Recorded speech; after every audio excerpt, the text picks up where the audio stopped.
This is Shatta Wale. Shatta Wale is a Ghanaian musician, artist, celebrity, influencer. He is one of the biggest artists in Ghana. Shatta Wale was questioned by the FBI as a result of a possession of a yellow Lamborghini, who the FBI believe is a proceed of crime. This Shatta Wale's Lamborghini has been returned back to the United States in Kentucky, United States, because this Lamborghini was considered as a vehicle of interest by the FBI that was acquired as from the proceeds of fraud. The FBI Shatta Wale was driving. People felt or thought Shatta Wale bought this car. Shatta Wale did not purchase this car with his money.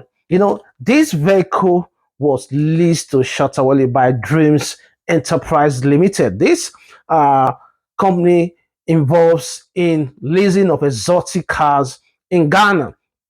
And this company is also of interest to the FBI and Western government for purchasing stolen vehicles at a cheaper rate that was brought into Ghana. The owner of this car was Nana Amwa, a 31 years old Ghanaian who is one of the biggest internet fraudsters in the world. Nana Amwa defrauded the city of Livingston, Kentucky of 4.7 million US dollars. Nana Amma is a serious internet fraudster, a Ghanaian citizen in the United States who lives in Kentucky, Livingston, Kentucky. This guy does a lot of fraud. This guy scammed over 17 American citizens of millions of dollars, whose assets were totally lost as a result of his product. Nana Amo is a sophisticated internet fraudster. He does romance scam, business email fraud, all sorts of internet and money laundry you can ever think about. He is so discreet. You wouldn't know he is such an internet fraudster. You see, one thing about Ghanaians criminals and the Ghanaians internet fraudsters, scammers is this: they are very discreet. They are like a snake. A snake walks slowly in the bush but has a venomous bite. See, Ghanaians criminals are one of the most dangerous in the world, but they are not very conspicuous. They are not very, very loud.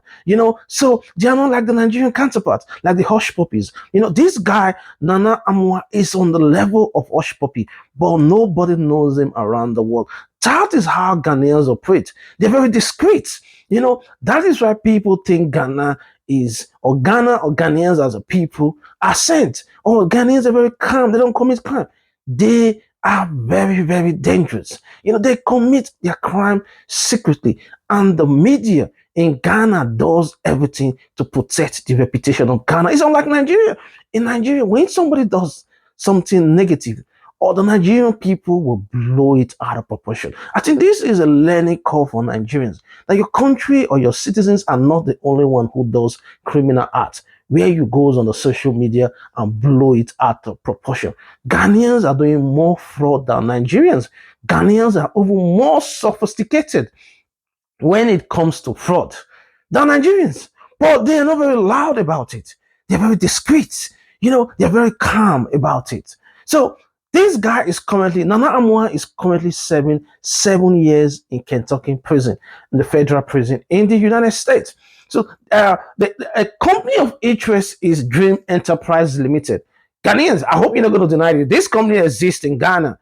This company is now a company of interest by Western government and the FBI. Ghana is now known globally for an epicenter of stolen vehicles and fraud, romance scam taking place globally. I told you about, I uploaded a video 2 days ago about $100 million internet scam committed by Ghanaians. See, these things, we are aware of them, but we decided not to talk about it for the last couple of years. But because we felt Ghana is a friendly nation, we do not want to destroy the reputation of Ghana. But Ghana have crossed the line. Ghana believe their nation is a saint, that Ghanaians are not committing crime. This guy, Nana Amwon, is currently 7 years imprisonment, and he's one of the biggest internet fraudsters in the world. Nana Amwon owns fleets of vehicles, houses around the world, expensive watches. He wears designer clothes, but he was never under the radar of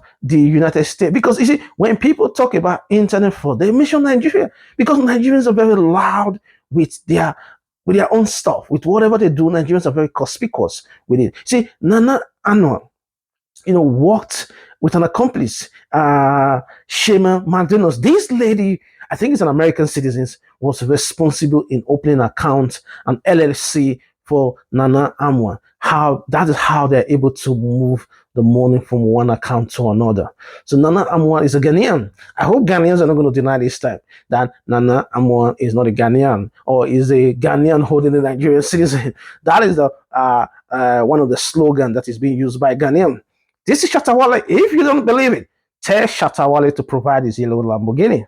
The Lamborghini has been seized and exported back to the United States. You see, a Ghanaian economy is too small for most Ghanaians to afford luxury cars. So what happened is this. Most of these cars are stolen from the West and brought into Ghana and sold at a lower price to Ghanaians who can afford it. The purchasing powers of Ghanaians is very low. They cannot afford cars worth hundreds of millions of dollars. Most of the luxury cars in Ghana were stolen from the United States and Canada.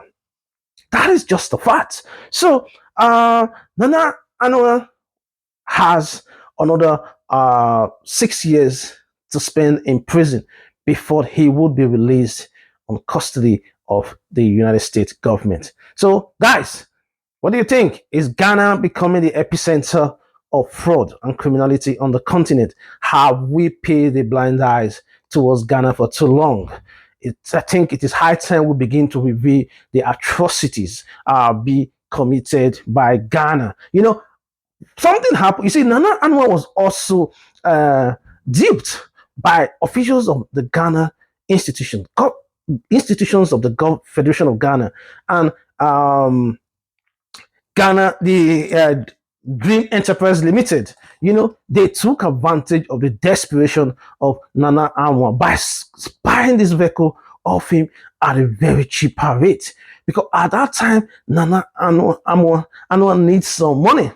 So he sold it at a very cheaper rate to Dream Enterprise Limited, who later financed the vehicle to Shatta Wale. The vehicle was leased to Shatta Wale because Dreams Enterprise Limited had a hint that the FBI is on its trail.